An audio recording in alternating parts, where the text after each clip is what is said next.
Welcome back, adventurer.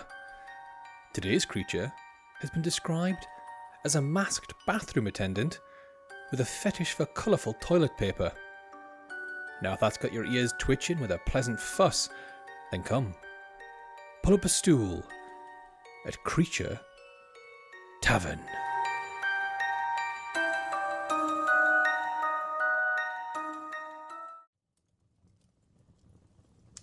Adventurer! Here for open today.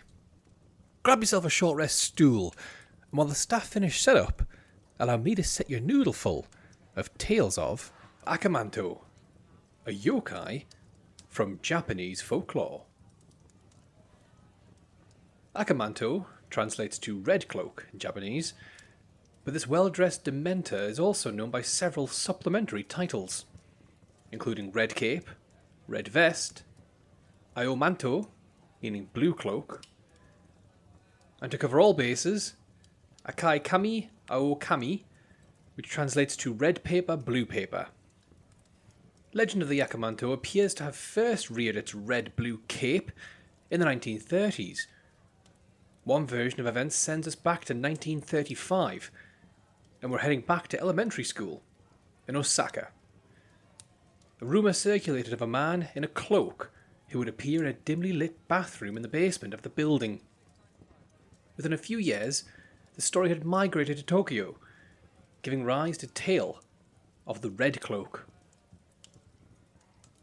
Another origin points to Akubo, Tokyo, in the early Showa era, where Akamanto was suspected of being a vampire due to the corpses left in areas this mysterious figure was thought to dwell. In some traditions, the legend is even tied to a hairy yokai known as a Kanade, a spirit said to live in toilets and stroke unsuspecting victims, and one will likely cover in a future visit. As for how the cloaked character looks, folks typically describe him as a masked male spirit draped in a long flowing red cloak. The mask conceals his face, though for what reason I'm not sure, as a good few accounts describe him as a handsome and rather charming fella. Perhaps there's more truth in the tales that paint him as a tall man with a sickly, bluish-white face. His authentic self tends to shift from teller to teller. While some say he's a spirit, a ghost, or a yokai, other folks don't buy into the myth at all, claiming he's nothing but a run-of-the-mill serial killer. You'll want to head to Tokyo, though most areas in Greater Japan will do. And once you're there, you'll want to head to public or school bathrooms. Some versions of the legend say he's exclusively haunting female lavatories, but most tellings say he's not bothered one way or the other. His only request is that there's a toilet present. So once you've found a bathroom, head to the furthest stall, or the stall everyone's avoiding, including the custodian of the cloakroom, meaning it's going to look neglected, run down, and in all likelihood, caked in shit. In some stories, it's the fourth stall that's usually the cursed one, as the number 4 is associated with death. Now before you fire off on a whistle-stop tour of Japan's toilets, you might fancy knowing what you're in for. Legends say Akamanto follow a consistent script. The show starts most often in the late hours of night. You're desperate to use the restroom, forced to enter the toilet avoided by everyone else. That old, unkept bog. Once inside, you'll be able to finish up your business without interruption. You may even reckon Lady Luck must be watching over you, only to realise there ain't any paper. At that instant, a long, tattered, scarlet cloak manifests, and a voice asks a seemingly innocent question. Do you want red paper or blue paper? Now your response here will determine your fate. If you pick the red paper, you'll be stabbed or sliced so violently that all the blood on your inside will erupt out in a torturous torrent as it covers your outsides entirely. In some versions, instead of a stabbing, you'll just have your skin flayed and left hanging from your back, giving you your own fetching red cloak. And if you think choosing the blue paper makes anything better, where have you been?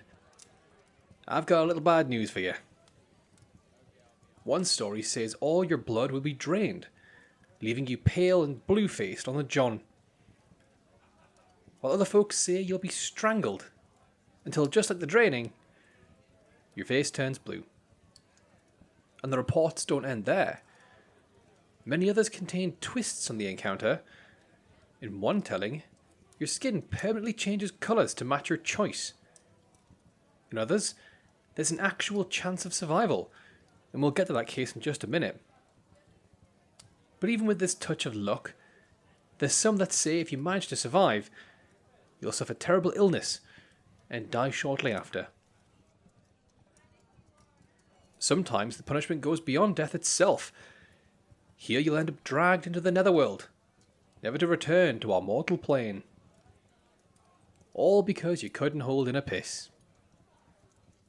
Folks also tell me that the question itself comes in a few renditions, changing the paper out for a vest, hand or tongue. Each version preserves the same fatal consequence, mind. One not so deadly but arguably more disturbing version names red and white paper as your pick. In this situation, choosing red causes a red tongue to rise up from the toilets to lick you, while choosing white paper summons a pale hand that emerges to fondle. In far rarer tellings, the options are red and purple. Here, red still leads to death, but purple grants you your escape. So if you don't fancy betting on the purple showing up, but you've had one too many pints, don't fret. Your humble tavern keeper's here with a few tips to help you keep your sacred toilet time safe. First, I wouldn't bother bringing your own paper, as if you do, you'll think you've found the recipe for success.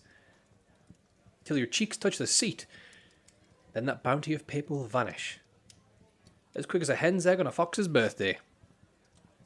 Also, if you try to outsmart an Manto by asking for a different coloured toilet paper, cloak or cape, well, this is where you get dragged to the underworld, or hell, for your cheeky choice.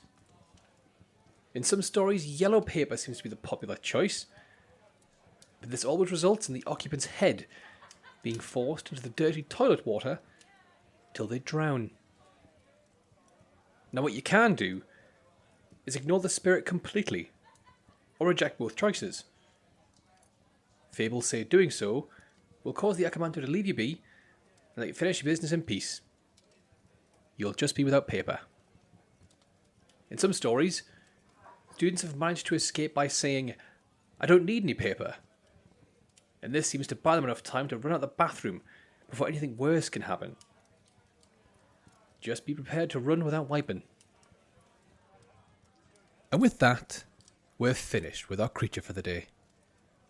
We've learned that if you must use the filthy fourth stall, be prepared to run with shit in your britches. Now that bell means it's last call here at Creature Tavern, so grab yourself one more drink for the road, and until next time, tread carefully, adventurer. You never know when you might wander into the weird